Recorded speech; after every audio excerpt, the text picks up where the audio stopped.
Hello everyone, welcome back to another Final Fantasy Record Keeper tutorial. This time we're going to be taking a look at the 5-star Magicite battle for Belias. So first let's take a look at the setup. First we have Larza, and the reason I brought him as a healer is because I was reading in the strategy notes, Belias has attacks that can berserk. So he's got his burst that is helpful because it gives you the barrier allowing you to avoid one debuff. So far the times I've done this battle, I've never had the berserk take effect, so that's good. Also using his glint for instant protect, shell, and haste, very useful. And for record materia, he is going to be using Knight's Charge. Abilities, Wrath, and then I brought Dispel, but for the battles where I've actually managed to beat him, I have not actually had to use that, because near the end, he grants himself Barrier, so that's why I brought it, but like I said, so far I've never had to actually use it. So next, Onion Knight, and for his abilities, Voltec and Chain Waterjaw, going to be using his Awakening, which is nice because not only does it grant him the Awakening mode, but it also increases the party's magic. So again, it actually is very helpful in these magic battles. And then also going to be bringing Sage Unleashed, one of his Ultras, to the fight as well. So you'll see that in just a moment. And for record materia, his, of course, Black Magic Double Cast, and then his other record one, which allows him to increase his damage with black magic. Rydia, so she is going to be using Ogopogo, and I also have her Awakening, so she's going to be switching to Lunar Leviathan once we hit the Awakening mode. And then in addition to her Awakening, Lord of the Seas, which is also helpful because not only does it keep the water infusion going, but it also raises the party's magic. Next, oh yes, and then she's also going to be fully level dive, so she'll be at the summon double cast and start with the power of water. Next, Strago, so he has his Chain Waterjaw, pretty much his only ability he's using, and he has our Chain. And then finally, Alara. So she's going to be using Enfeebling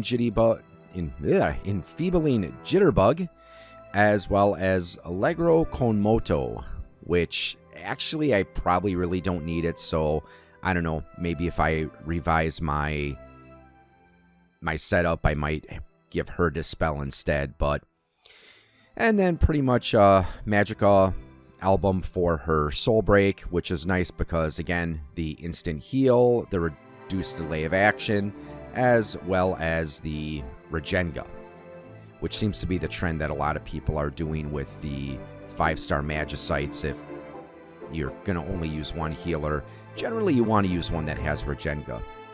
So next, let's take a look at our Magicite setup. So we've got, I don't know how to pronounce it, but the Water Serpent from 9. He's going to be our main.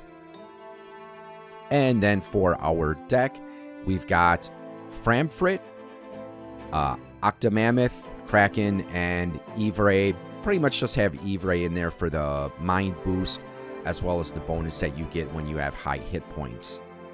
Now, you might wonder why I'm not using Framfrit for my main Magicite, and I will explain why as we watch the battle.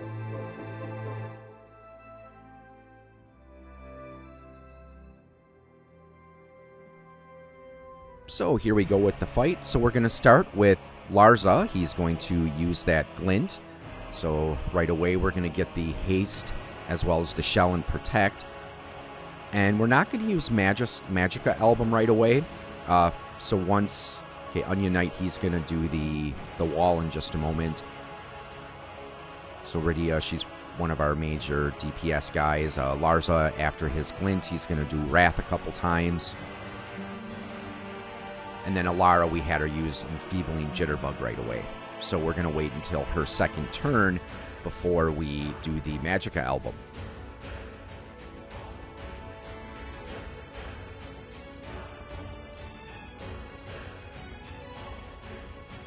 Now, I've had the same luck with this setup as I have with my other Magicite 5 stars. For some reason, the original setup I used, I can never get that to work a second time. And originally I had Framfrit as my main Magicite, and I decided to switch after because, well, I managed to beat it with Framfrit as my main Magicite the first time, but I could never get that setup to work again. So I switched my main Magicite out because I noticed that, well, most of the party was dying. The first time I actually successfully defeated this battle, Onion Knight was the only one that survived, but now I can actually do it so that the entire party survives. Also, another thing with this battle, everyone is fully level dived, so Strago's final record is actually, when you level dive him, is actually pretty cool, because there's a chance that you're going to restore some hit points to the whole party. So the reason I use this Magicite is because it reduces the fire damage that he does, which actually seem to make quite a bit of difference. So we're going to awaken Rydia right now with her Fey March Frontier. So that'll be nice because that'll give her the automatic double cast with her summons, as well as allow her to break the damage cap. And this was another reason why I switched out what I was using for my main Magicite. Yes, and Onion Knight gets his awakening as well. But like I said, the reason I was doing the... I switched out my main Magicite is because I didn't really need the damage breaking, or the damage cap breaking, because Onion Knight and Rydia, through most of the battle... Yep, there's Walker of the Path. Again, very, very useful.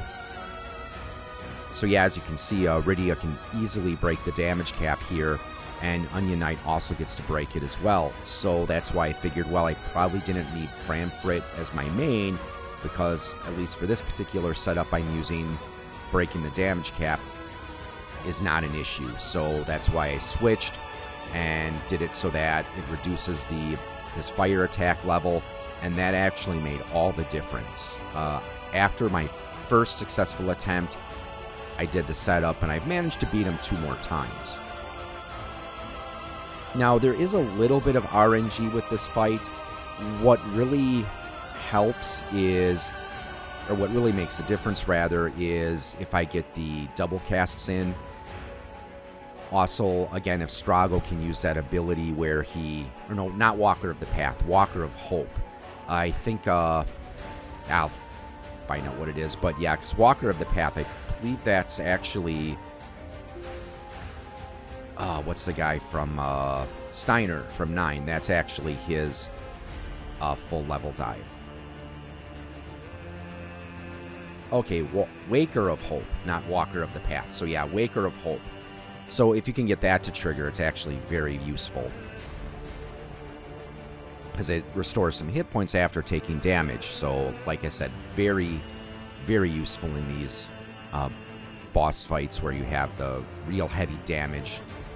So okay, we're going to be... The reason I have both the Ultras as well as the Awakenings is because, well, Rydia's here. What's nice about the Lord of the Seas is, again, it's going to boost your magic. So that helps keep the damage output high, especially after the Onion Knight's magic boost wears off.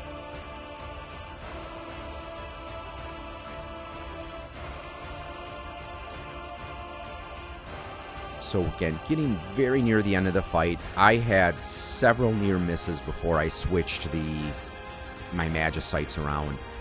Like I said, there were just several battles where I had Framfrit as my main Magicite, where I almost beat him, but again, just near the end, he pulled out some attack that killed everyone except Larza or Onion Knight, and once you get to that point, it's very difficult to win. So as you can see, even without the water chain, Rydia is still breaking the damage cap there. But again, this is actually still a very useful soul break for this fight. So yeah, he's using the Greater Barrier. I was going to try to dispel it, but I figured he's got such little life left, and Again, Onion Knight and Rydia, they're still getting their damage their damage bonuses, so we'll just kill them anyway. Now, with this particular setup, it is possible to sub-30 him. Yes, that's why I brought Onion's Ultra there, because I think after you've done a certain number of magic attacks, or when the mode ends, it does that attack that can break the damage cap. So again, very useful. So there you have it, a way to beat Belias if you've got those soul breaks. Makes it not too difficult of a battle once you've got your timing down and once you've got your setups optimized. But like I said, I did manage to actually sub-30 this boss, but again, there's a little bit of RNG in there. I don't think I did anything different. It really just depends if Rydia and Onion Knight can get those double casts to go. Well, there you have it. Another 5-star Magicite battle in the books. So hope you enjoyed this episode, and have a great day.